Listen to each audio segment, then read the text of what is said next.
Wonder Dave, everybody! For your host, everyone. I recently started using coconut oil to masturbate. My pubes have never been more radiant, so I'm feeling really good about that decision. I want you guys to know.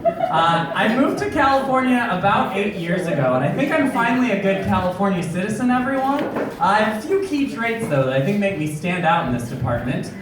Trait 1, I am indeed a gay man. Some of you had already figured that out. Good job. I am a gay man. I come from the Cayman Islands. Many seamen have been lost. Many more have been found. In addition to being a gay man, I am also a feminist. Whoa. Really all that means is that whenever I'm staring at a straight man's ass, I'm just like, I'm doing this for equality. Making it happen. Everything's fair. I am also a sex-positive person. You guys know what that means, right? It's when you're slutty and have a useless degree. Cool. Just kidding, I don't have a degree. It's fine. I think I reached peak California though recently. I came home drinking the other night and I was drunk and I was at the stove making myself a drunk snack. It's my favorite thing to do. And my tummy got to rumbling, and I was like, oh no, we are not gonna make it to the bathroom on time. So I vomited directly into the compost bin, you guys. I did not waste any water. I am an activist. Thank you. It's so good. It's so good. I love doing comedy out here in California. It's so good to be here. I love it. Sometimes I go and do comedy places that are less fun. I recently went to Florida. I do not recommend it.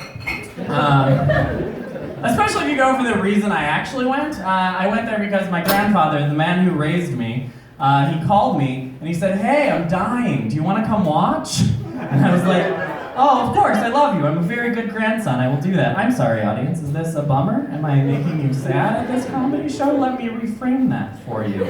I recently got back from Florida where I got a new car! Because I inherited it. I'm sorry. Some of you are still sad.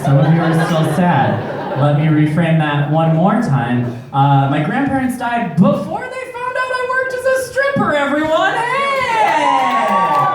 Yeah, I lived the hoe's dream, okay? I did it right.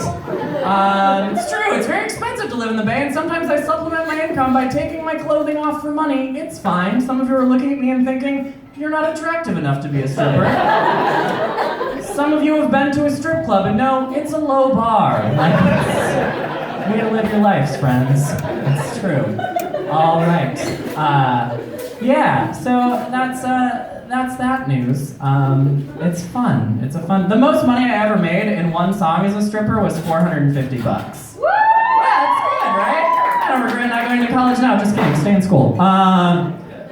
I did one song, and if you're a female stripper, it's different than being a male stripper. Female strippers just get to be strippers. You get to come out and you're a stripper. If you're a male stripper, you have to be like a firefighter or something.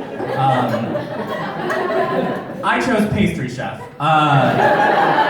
know what women want.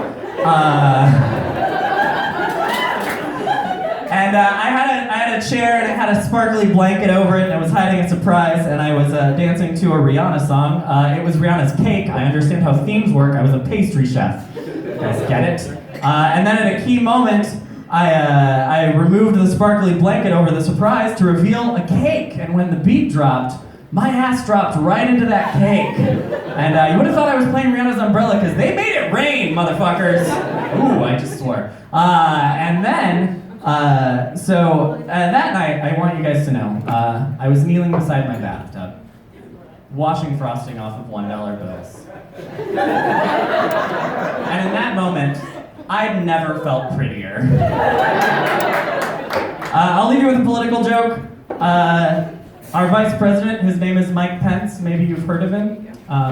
He thinks that you can electroshock the gay away. I know he thinks it, because he said it with his mouth.